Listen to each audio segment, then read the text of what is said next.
Hello, this is Greg Alson, Green Greg's, coming to you on the 7th of September 21.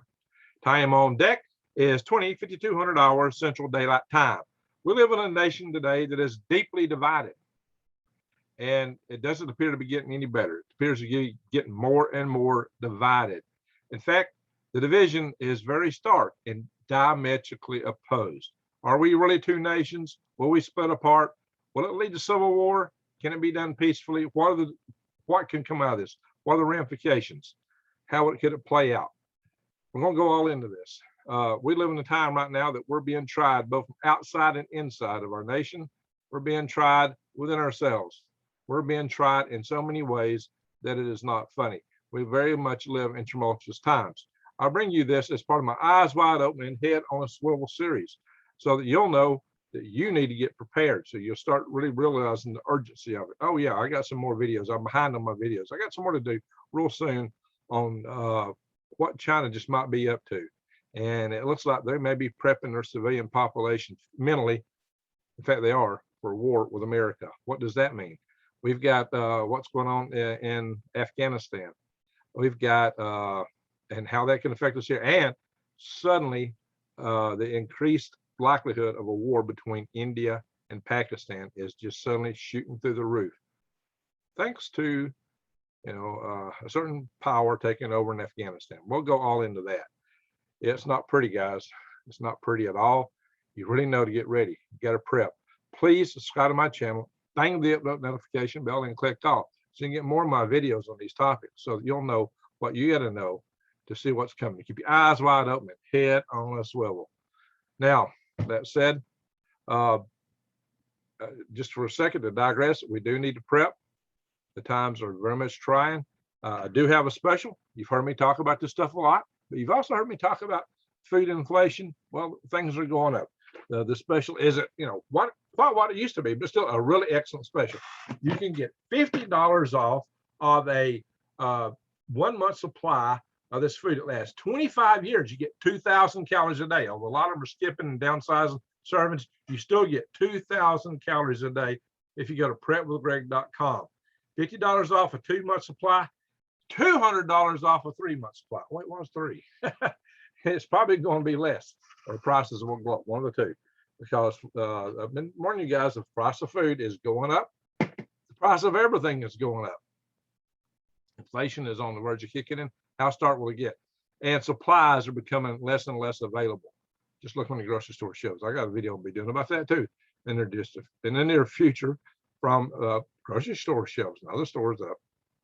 Just walk around and take videos like, wow, this ain't what it used to be, guys. We are supply chains are breaking down. We're living in tumultuous times, as I mentioned. And it's going to affect us economically, physically, spiritually, perhaps interior warfare within the country, or from the outside, or both. Hopefully we'll have neither, but we've got to be smart. And this is where having our eyes wide open, head on swivel counts. And I'll bring a lot of videos talking about things that do to fix and rectify all these situations. So let's get all into this. America, I have described in several videos, may be on the verge of a civil war. It don't have to be a war though, but it could be. A lot of people, there are those that would want it that way. War is a horrible thing. We should never want it. But if faced with it, you have to defend yourself. Okay, so all that said, the divisions, as I've explained in the past, are primarily between urban, city folk, which I sometimes refer to, I grew up calling them city slickers. That's how we refer to people living in town as us growing up. City slickers. And, regular, everyday, down to earth country, rural people. I consider the salt of the earth. Or it's also suburban people, predominantly rural areas versus concentrated urban areas, mega cities. The outlook on life is vastly different, diametrically opposed in many of those areas that each deem to be most important in their lives. I mean, diametrically opposed.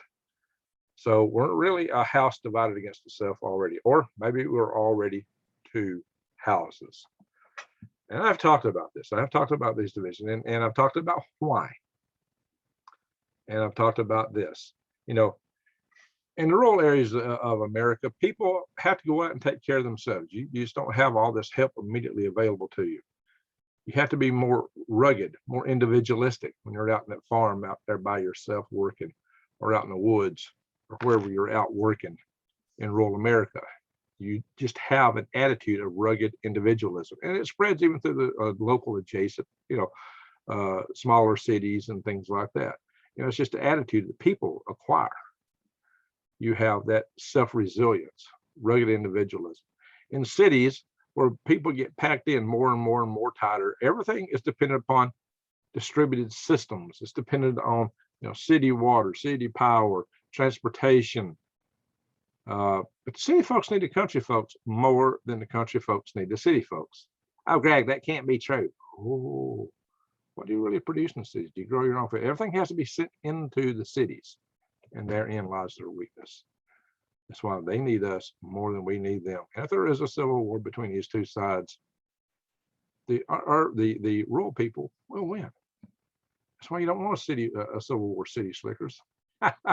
You don't want it. Don't try to push it. All right. So I'm going to show you some articles, and I'm going to show you a few little PowerPoint charts, and we're going to be done for tonight. I'm starting this late. I might not even post this tonight. It's so late. If you post a video too late on this platform, it doesn't do well at all. So we're going to go into share, and we're going to go first to just a few articles here to underscore all this. Why am I bringing this up now instead of the zillion other hot topics? Well, one is it's late and I can produce this video faster.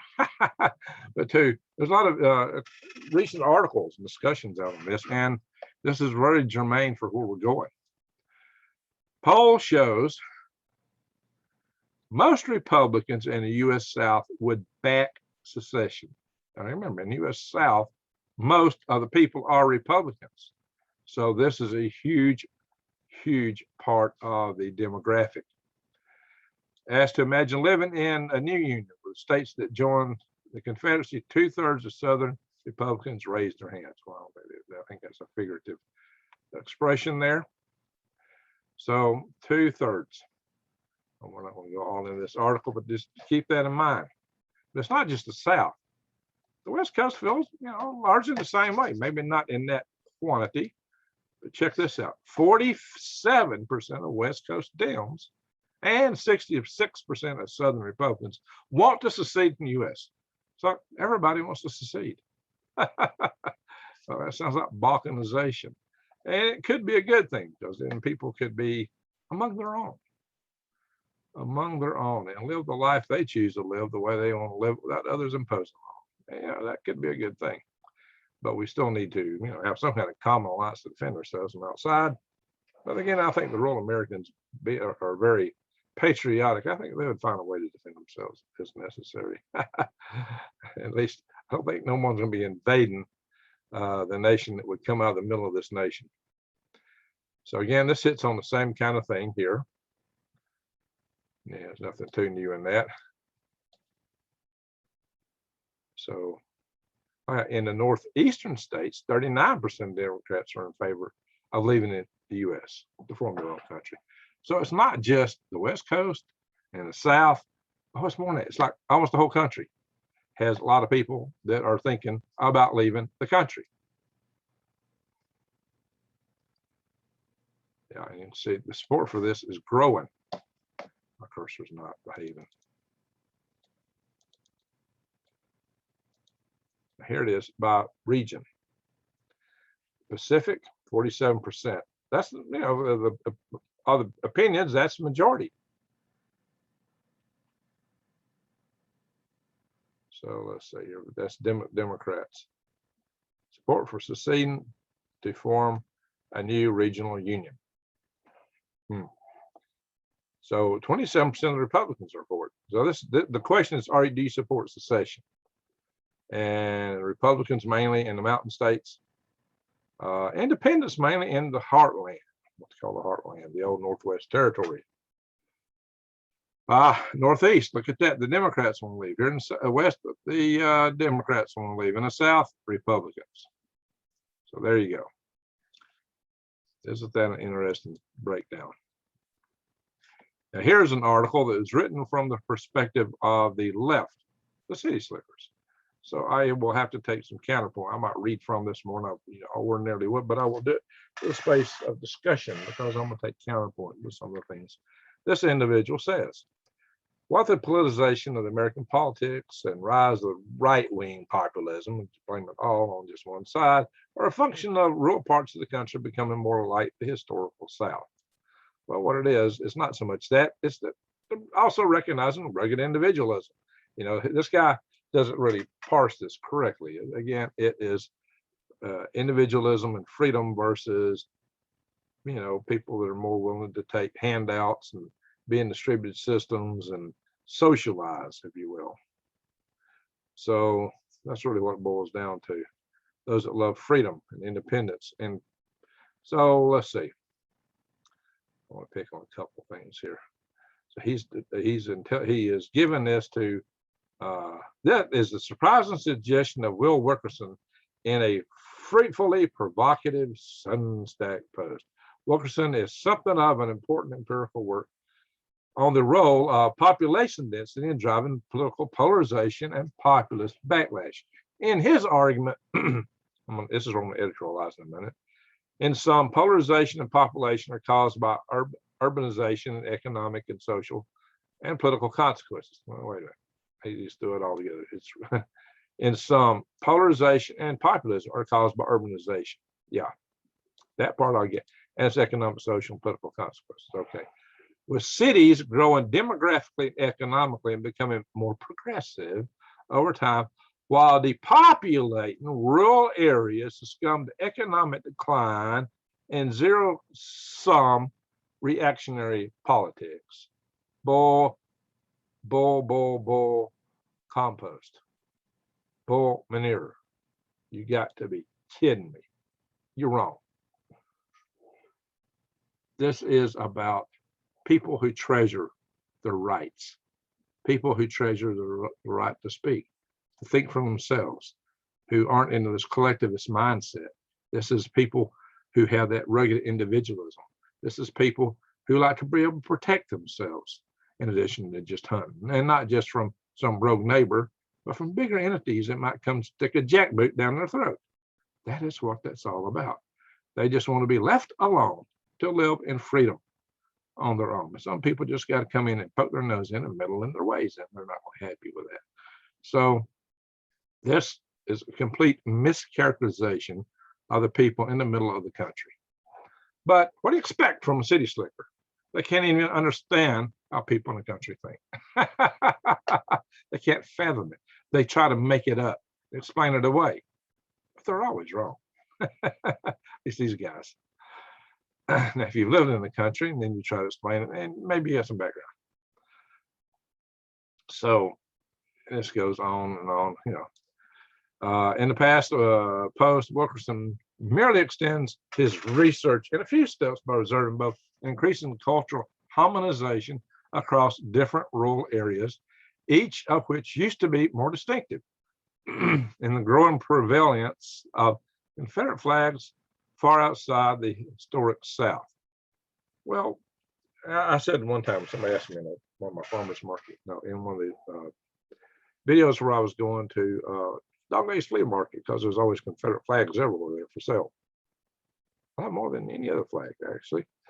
And people were asking, "Oh, what does that mean? What does it symbolize?" And I said, "Well, it's one symbol, of the South." I said, "Well, there's no other collective symbol for Southern people." But really, it's more than that. A lot of people claim, well, it's racism, it's KKK. Well, it really made me mad when KKK started using the flag. But they made a conscious decision to try to popularize their movement, the rest of the Southerners. And it really didn't take. Well, there's a whole lot of people down here that don't have anything to do with that or want anything to do with those kind of people, myself included. I have no use for them at all. I am radically opposed to racism. Okay, all that said, but this flag represents a defiance against central control, if you know what I mean, and the FED in particular. So, and I don't mean just the financial aspects of that, I mean the governing aspects. So a lot of people are not happy with that. And this is a symbol they gravitate toward, because it is the ultimate symbol a defiance against a federal government. I'm trying not to say everything directly. Well, it's a platform, guys. You got to watch what you say.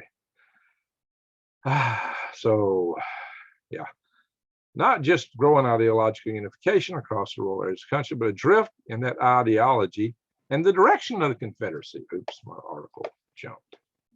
I hate it when it does that. Ding, ding, ding, ding, ding, ding, ding, ding. So,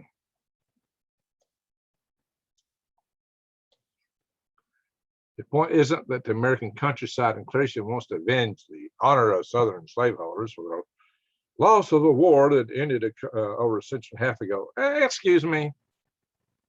Knock, knock. Only 5% of the Southerners were slaveholders. Yet, and most of the soldiers were not amongst them. And yet they fought diligently. There was other things at play here. That's not the subject of this video. But see, that's another city slicker mischaracterization. So, but anyway, what they're saying here is rather the people who live in these areas share people live in these areas share with the historic South an intense, now this part's right, an intense distrust of the federal government, veneration of local law enforcement, and resentment of city folk. Well, city folk always try to tell everybody in the country how to live. And people in the country don't want nothing to do with it. That part's right. This part, I don't think goes with it. So again, I'll take counterpoint with this writer. Some people that they got to justify their opinion, so they got to slather something dirty on it to make it look good for what they're saying. And I, for one, say it don't fit, especially for me and a lot of other people I know. All right, but the title of this article is what really got me. So this is a recent article. This article is one of the things that spurred me to do this. I've been wanting to do this video for a few days. I just not had time to do many videos. Is rural America becoming a new Confederacy? Well, just quite possibly. It won't be like the old one, but it will just quite possibly. Now, here's what disturbs me, guys. This is something I captured off Sky News in Australia, Sky News Australia, but this is really from a video posted on TikTok by a soldier. So this video really belongs to the soldier. And I'm just going to play a snippet of it here. But get a load of this, guys. Just listen to this soldier. Now what I'm saying is we don't have to have a civil war if a nation breaks apart. Look what happened in the Soviet Union. Soviet Union had one of the most powerful, arguably at least the second most powerful military in the world. And they broke apart into many nations and did so actually rather peacefully, all things considered. So it's a stunning example that just because people secede and break apart doesn't mean you got to have a war. In fact, you shouldn't have a war. You should always try to avoid a war or avoid acting like a Gestapo for those that desire freedom. So in that light, let's know what this woke U.S. soldier has to say. This little lady here. I'll use that term facetiously. Understand that if active duty military actually get deployed within the United States, that weapon is not just pointed at other people, other countries. It's pointed at you. If you do not get in your house when I tell you to, you become the enemy. Wow. Wow. Wow. Does she realize who she represents? Does she realize who she's supposed to protect? What the heck is she doing in the U.S. military? And we had a certain Marine who didn't like officer a certain way the withdrawal took place. He lost his job. I bet you she's still employed. Holy smoke. What the devil? All right, enough of that. Stop that share. Woo-wee. Guys, I am not a happy camper. Whoa, scary. I don't know about you gentlemen, but like she doesn't seem like the type of person you oh my God, my actually cursor have won't in respond. the army, does she? My cursor's sticking. My old computer here is just about shot, guys. Got to replace it. Pardon me for having to listen to that lady from Scott, Australia. That's not my intention. But I'm not going to edit this video. It takes hours to edit videos. I don't have even minutes to do it. Look, I'm not even posting this video at the right time. You know, it's just my life is very busy right now, guys. So there's a lot going on. I got a lot of subject matter to cover. Just very little time to work it. All right, so I'm going to do another share here, guys. Hang on. All I was trying to do is shut that down, get it out of my way, and didn't stop it. Here we go, guys.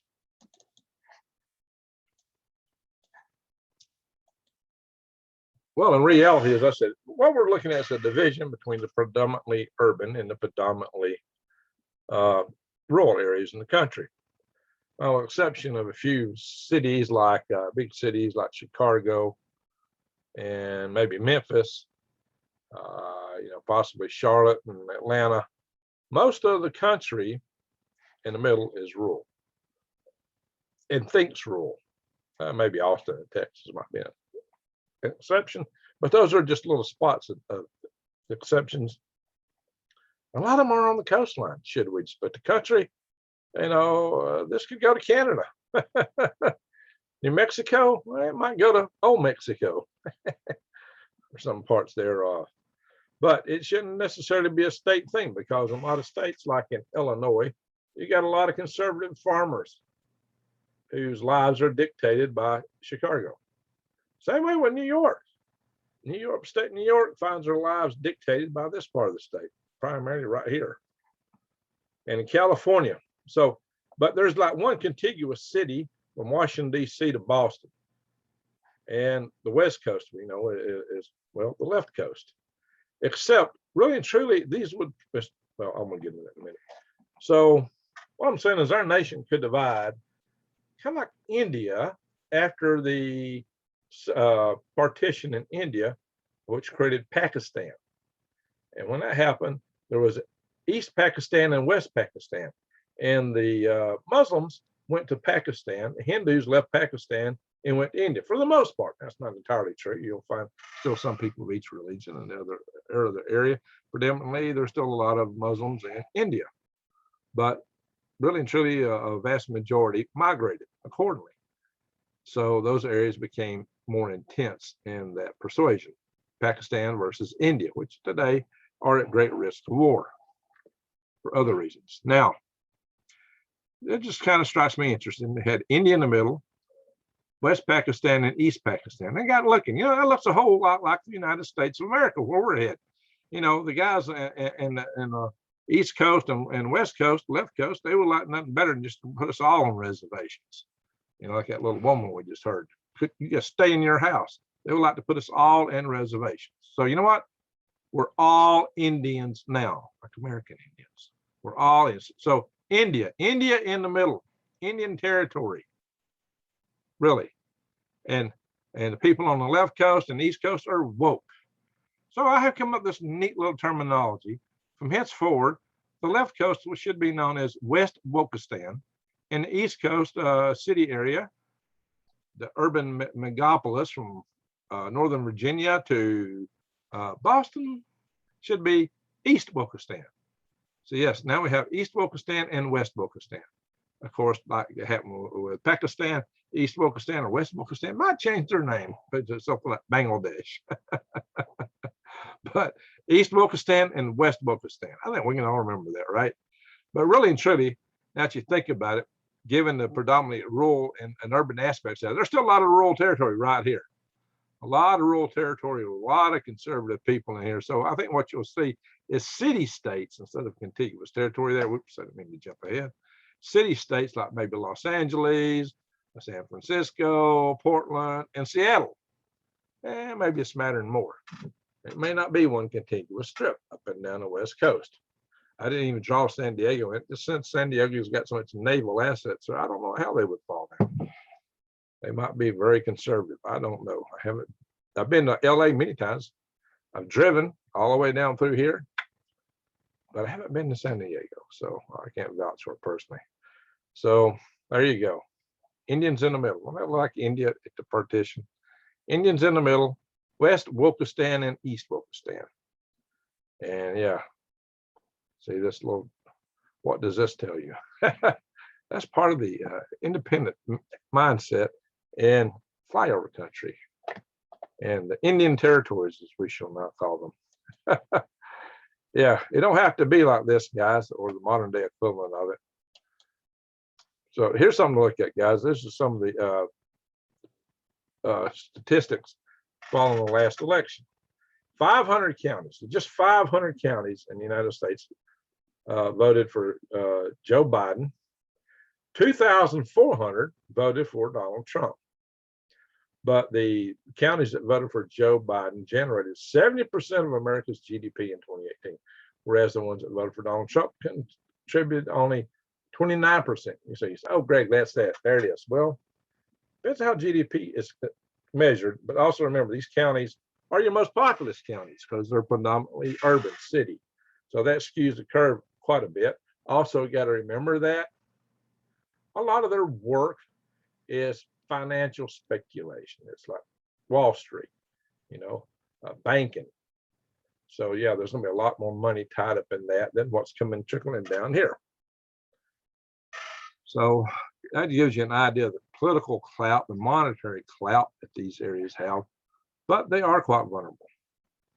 But in another perspective, this is where the electors came from. You can see the Northeast looks huge. Geographically, it's not. California looks huge. So there you go, guys. Let's stop the share. East Wokeistan and West Wokeistan. Okay. So it don't have to be a civil war. It shouldn't be one if we split. And it could be a good thing if we do. We're so diametrically opposed to each other. The politics of this country have gotten so bitter. It might bring peace, maybe. Unless we wind up like Pakistan and India today. Well, let's hope not that, but who knows? Who knows what the future holds in those regards? A lot of people, oh, Greg, the country couldn't win. We got all the military. We got all this. We got all that. Well, people have to eat. Cities don't grow their own food. Food's got to come in. If you trucker blockades and your sources coming into your cities could dry up, then what happens? If it gets really bad, the country folks might blow the bridges. And one keeps the city folks contained in and the goods out. I got places to see. With cities rely on many distributed systems, including water, including including I did mention water, didn't I? That food, yeah, water, fuel, yeah, a lot of this, and electricity. A lot of these things could be interrupted from the outside. Cities are not self-reliant; they're consumers. If you read that chart, it looked like they were producers, the biggest producers in this country, mainly consumers. That's what we are. So, it's getting late. So what's it all mean?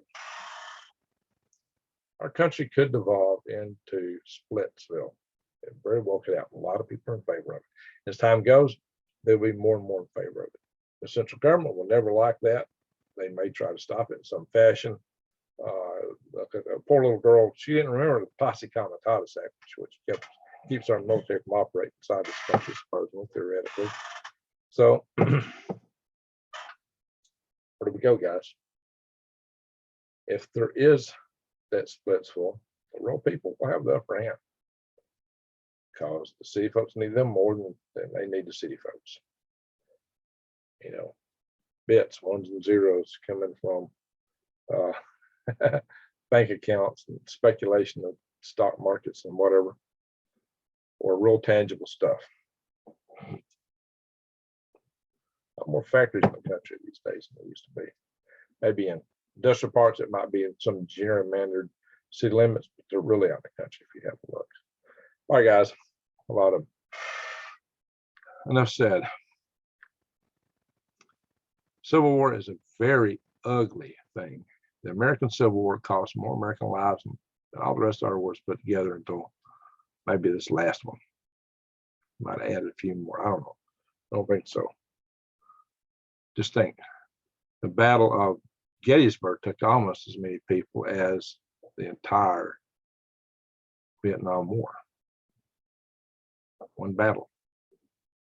It's a bloody thing when you have a civil war. It's a nasty thing. You don't want it. We don't want it. If we do split, let's do so peacefully if we can. But if not, we got to defend ourselves.